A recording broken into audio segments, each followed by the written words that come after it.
Anak itu berlutut di ruangan guru, melihat kepala sekolah makan daging dan ikan. Ia menelan ludah. Sepotong makanan jatuh ke lantai. Ia memungutnya dan memakannya. Guru melihat hal itu dan berkata untuk tidak datang ke sekolah lagi.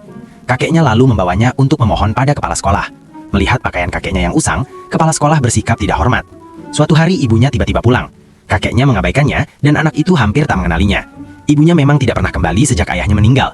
Kali ini sang ibu membelikan tas sekolah baru untuknya, lalu meninggalkan sejumlah uang dan cepat-cepat pergi. Anak itu membawa uang itu ke sekolah.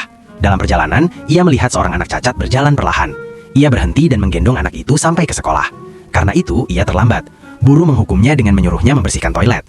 Saat ia mengambil air, ia tidak menyadari kepala sekolah masuk. Ia tanpa sengaja menyiram kepala sekolah dengan seember air. Akhirnya, ia dihukum membersihkan toilet sebulan penuh. Malam itu, anak itu mendengar kakeknya mengerang. Ia berlari keluar dan melihat kakeknya sudah tergeletak. Penyakit kakeknya kambuh. Anak itu segera mengenakan topi hujan dan mencari teman-temannya. Mereka membawa kakeknya ke rumah sakit untuk mendapat perawatan. Anak itu ingin membelikan ikan untuk kakeknya.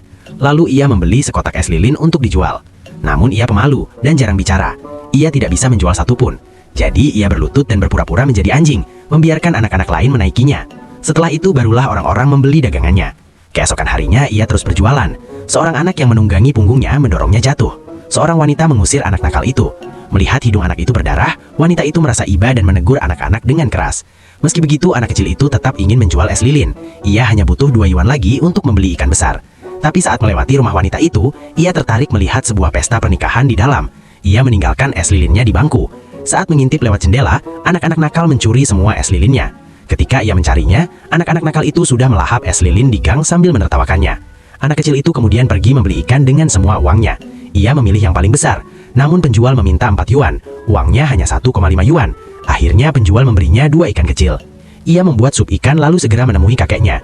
Kakeknya sangat terharu saat melihatnya. Ia mencicipi sup itu, tersenyum dan mengangguk.